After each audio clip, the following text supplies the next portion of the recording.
Hey, it's Wes. And Chanda, and welcome to DinkLife. So, guys, we found another tiki bar, surprisingly, here in San Francisco called Smuggler's Cove. So we decided to come on in first before we did the introduction to check it out, and that is simply because the outside is extremely nondescript. Like, it's black, completely black. You wouldn't even know this place was here, honestly. So we just decided to come in first and grab a seat. Now, we got here about a half an hour after they opened. They open at 5 p.m. And when we got here, it was already completely packed. Like, we came in, we walked downstairs, there's 3 levels, and we ended up having to wait to grab a seat down here in the bottom of the bar. Now, having said that, the place is really cool. There's a lot of really cool artifacts on the walls, and the decor is really awesome. They have a load of drink options on the menu, which is really, really cool. But the one thing I will say, you can hear how loud it is in here. Allegedly, they have a doorman and a line out the door, and they don't let people come in and out like just at will. However, they have been letting people slam in here for the last, we've been here almost an hour, and they have just been letting people slam in here and slam down here, and it's like standing room only. There are people standing and sitting wherever they can. So I mean, they either need to start taking reservations and limiting the time limit that people can stay, or literally keep people out of here until people leave, because it's kind of getting to the point where it's almost uncomfortable. And if you don't run up and order a drink like right away, it takes 20 to 30 minutes just to get a drink. I mean, our last drink took at least 15 minutes, and Wes went up and ordered it like, before our other drinks were even gone. So it's not that the place is bad. It's just if you're coming, like, it's a Friday night, so that's probably part of the problem. But if you are coming on a weekend or at a time when it's going to be busy, good luck. But anyway, we are enjoying our second round of drinks right now, and we'll let you know how it all goes once we're done. And there's the front of it, very hidden away. It's Smuggler's Run, waiting for a drink. It's cool, they got this bubbling colored water down here underneath the steps that go upstairs. So Chanda got a Saturn right here, and I got a Jet Pilot. Nice.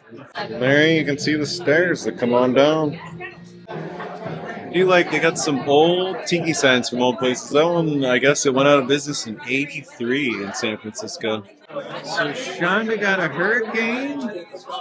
I got a Fashion. Boring, but good. Hey, if you like it, Hey, you like it. it's cool that they have other plain drinks. And if you like it, you like it. Running down the wall right there. Yeah, here's the main door right here. And that is way down to the basement right there.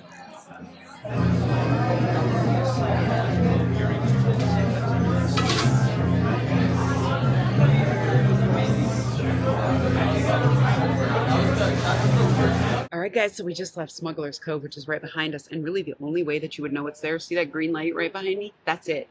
That's it. Yeah, it's another one. The whole front's blacked out. There's no sign over the door. There's no nothing. You would not know it was there, except there's a gentleman sitting on a stool, and there's a roped off area, and that's really the only way that you would know that it is there. So it is truly like a speakeasy / hidden tiki bar. The drinks were amazing. They were really good. Yeah. I have to say, those were probably 2 of the best versions of those drinks that I have ever had. I've had a lot of Saturns. Now, Hurricanes, I don't drink that frequently. I do have a lot of Saturns. That Saturn was amazing. Their bartenders really know what the hell they're doing there. So, if for no other reason than that, I would say check that place out. And the atmosphere is really, really cool. It's really cool. Maybe on a weekday night it's not as bad. It was just a Friday night. Yeah. Very busy though. It was extremely busy, but it was very cool. It was very well done. And the tchotchkes and all that stuff was like totally our It's vibe decorated and everything. super awesome. It really is. And there's 3 levels, so I mean, if you get there and there's not a lot of people in there, there's plenty of room to sit, but then once it starts to get busy, that's when it gets crazy, and that was the part I didn't love. But hey man, if that's your vibe, if you love crowded, lively bars, this is definitely the place for you, and I have to say it was very well decorated, and we did enjoy ourselves. But as far as the tiki bars that we've been to, It's lower on the list. Yeah, I would say so. But man, the drinks were fantastic. So if for no other reason than you go to get a mixed drink there, their bartenders definitely deserve a kudos for that. So yeah, and also the bartenders there were super nice. Yeah. And the guy remembered my name every single time, and the place was so insane busy inside. yeah. Anyway, I found it very impressive. I mean, my name's unique, but he still remembered it every time. So that part was amazing too. So I mean, if you are in the area and you're tiki heads like we are, you'd love to go to tiki bars and find new spots. Then it's definitely worth checking out because it is one of the more well-designed ones, and it's really cool. Yeah, the way it's laid out and everything. But and just all the old throwbacks to all the old tiki bars from San Francisco. Totally agree. But I would say definitely try to come at like an off-peak time, maybe during the week. You know, later at night or like right when they open so that you can snatch a seat. Even though we came like only 20 minutes after it was open, it was already packed. True, but it is a Friday night. Yeah. And it's the Friday after a holiday. So nobody has anything to do. So that's probably why it was so busy. But hey, we got in there and we did actually get a seat after a few minutes. So it wasn't that bad. I mean, don't let that scare you off. We still had a really good time. So like if you're in San Francisco and you want to come to a good tiki bar, I say check out Smugglers Cove. And just remember, as always, whatever you decide to do, just get out there and do it.